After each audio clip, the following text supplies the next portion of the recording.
Lavrov souligne la nécessité d'exempter la Syrie d'armes chimiques et de ne pas adopter une résolution autorisant le recours à la force. Le président Rouhani, tous les efforts déployés doivent être consacrés à l'arrestation de la guerre en Syrie et à l'arrêt du soutien aux groupes terroristes armés. L'armée arabe syrienne rétablit la stabilité dans plusieurs régions et poursuit la traque des terroristes là où ils se trouvent.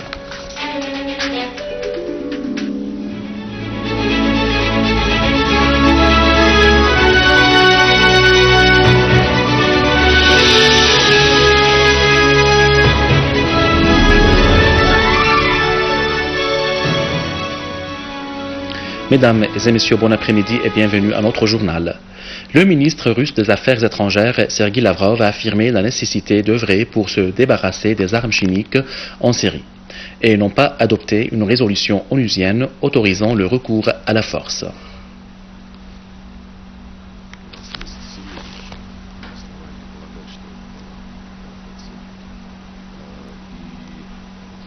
Le président iranien Hassan Rouhani a affirmé que tous les pays doivent œuvrer et concrétiser leurs efforts pour mettre fin à la guerre en Syrie et au soutien des groupes terroristes armés.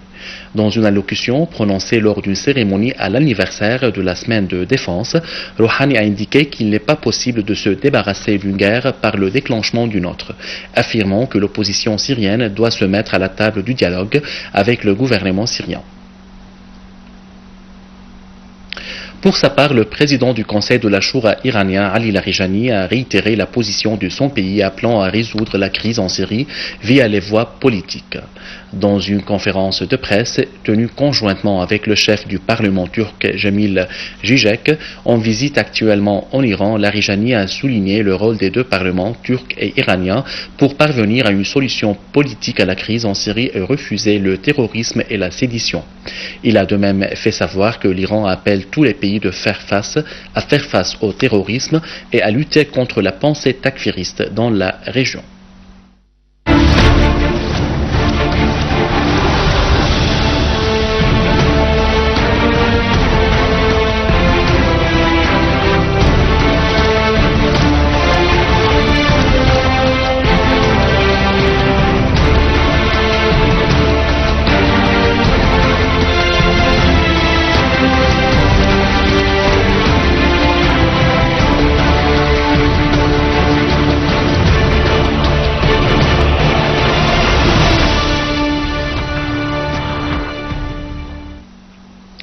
À Alep, 2 citoyens ont été tués et plusieurs autres blessés lors d'une attaque terroriste au mortier dans les environs de la mosquée Al-Abbara au centre de la ville d'Alep. L'attaque terroriste a également causé d'importants dégâts matériels dans les maisons des citoyens et les voitures stationnées près de la place.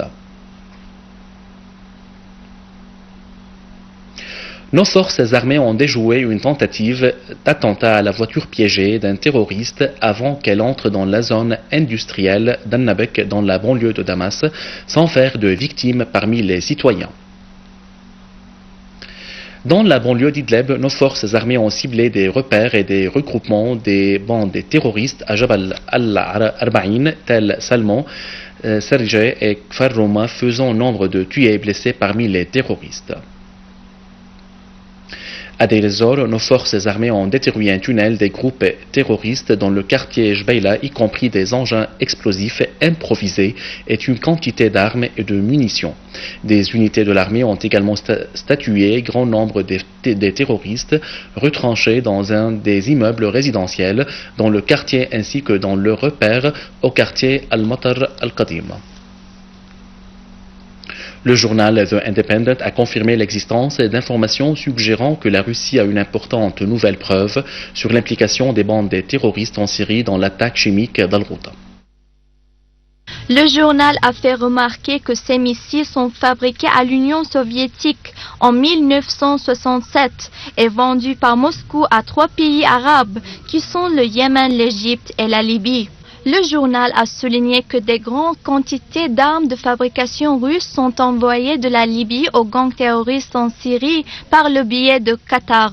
The Independent a conclu que si les Russes ont pu réellement identifier les signes sur les débris des missiles trouvés à la Ghouta, et si cela en fait des armes qui n'ont pas été exportées en Syrie, cela prouvera dans aucun doute que les gangs terroristes en Syrie et leurs partisans à l'étranger ont utilisé cette arme pour apporter une intervention extérieure sur la Syrie. Une source militaire égyptienne a indiqué que l'aile turque de l'Organisation internationale des frères musulmans fournit le principal soutien au groupe terroriste au Sinaï. La même source a expliqué qu'il existe un plan euro-américain soutenu financièrement et logistiquement dans la péninsule du Sinaï pour la transformer en une zone de conflit contrôlée par des groupes terroristes, comme c'était le cas avec les talibans dans les montagnes de l'Afghanistan au cours des dernières années. Ces éléments armés takfiristes utilisent des appareils de communication de pointe qui peuvent recevoir des signaux à 30 km de distance, a précisé la source militaire égyptienne, tout en soulignant que les enquêtes estiment que de tels dispositifs sont envoyés secrètement par la Turquie afin de soutenir les groupes armés dans le Sinaï et les utiliser comme une carte de pression sur le gouvernement égyptien pour qu'il autorise les frères musulmans à revenir de nouveau dans la vie politique et pour la libération de leurs dirigeants détenus. En Libye, la déstabilisation accrue a mené à l'assassinat d'un non-responsable à Tripoli. Une source sécuritaire libyenne a précisé que le responsable Adnan Ashibani a été assassiné au quartier Karji à Tripoli. À Darna, de même, un des ulémas de la ville a été tué à son domicile au quartier Al-Fatah. Ces deux crimes ont indigné l'opinion publique et de nombreuses personnalités qui ont condamné ces assassinats et exigé du Congrès national de prendre les mesures nécessaires pour mettre fin au chaos sécuritaire qui se répand dans diverses villes libyennes depuis l'intervention de l'OTAN. À la fin de ce journal, je vous rappelle ses principaux titres. Lavrov souligne la nécessité d'exempter la Syrie d'armes chimiques et de ne pas adopter une résolution autorisant le recours à la force. Le président Rouhani, tous les efforts déployés doivent être consacrés à l'arrestation de la guerre en Syrie et à l'arrêt du soutien aux groupes terroristes armés. L'armée arabe syrienne rétablit la stabilité dans plusieurs régions et poursuit la traque des terroristes là où ils se trouvent.